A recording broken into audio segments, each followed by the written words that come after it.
the first step is to get everybody aware of what's going on and how fast it's happening and why we have to do something about it.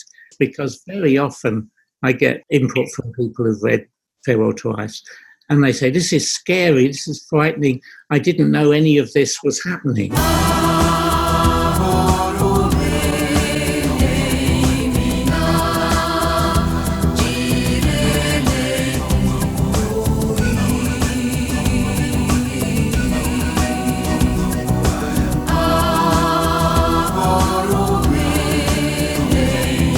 In general, a good topic is, what do you view and recommend of how we move with the dilemma we're in?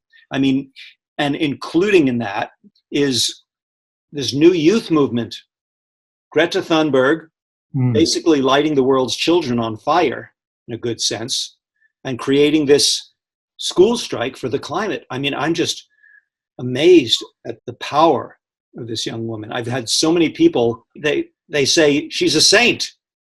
She's a Joan of Arc. She's a 21st century Joan of Arc. I mean, she's got a spiritual power about her, which is just incredible. She speaks and she reduces people to tears. What she says is very inspiring. I think the trouble is there's two steps, and she's taken the first one, and we're still trying to bring about the first step, which is to get the world to actually recognise that we've got a very, very serious problem that we can't leave untreated, and unless we take it on as the most serious problem in the world, we are going to have a world that's in a complete and utter irreducible mess.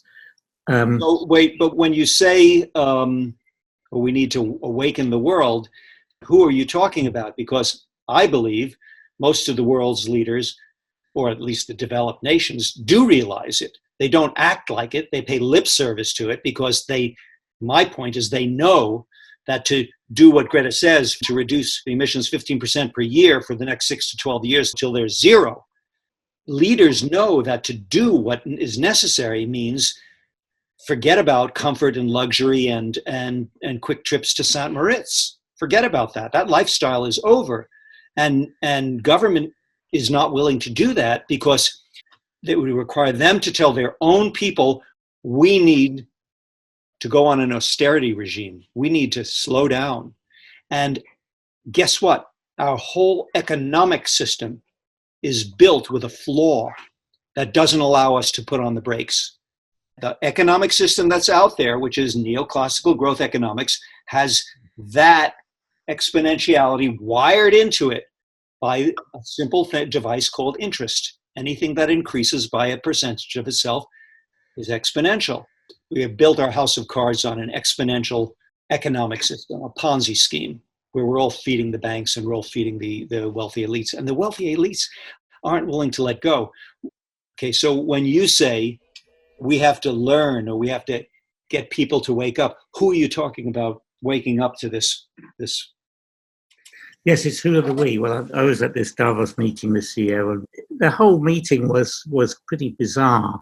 I talked one-to-one with other people of this literati set, like Thelma Krug, and Thelma Krug was very sophisticated and happy, and really was pleased that they'd come to an agreement about that report.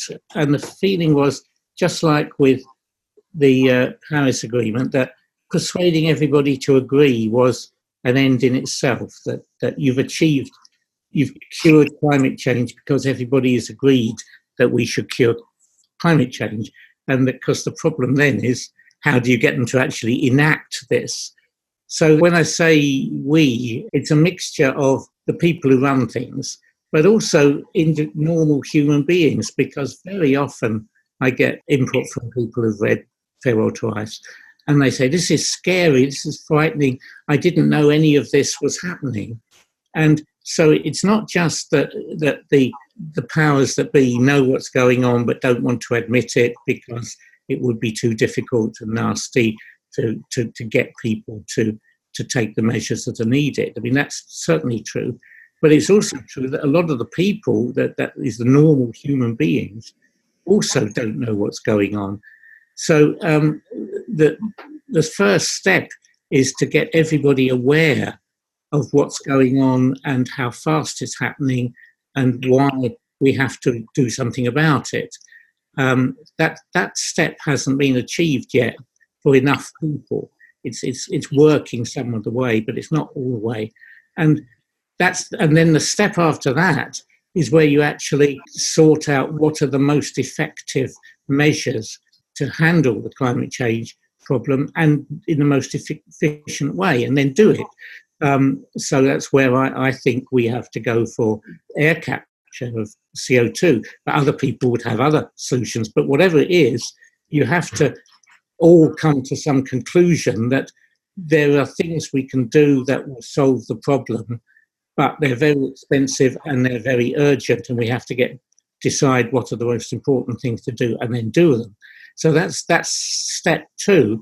Step one is making people aware that there is a problem, and even that hasn't been achieved yet for enough people in the world to produce a gigantic force. God knows I'm trying my hardest is all I can say.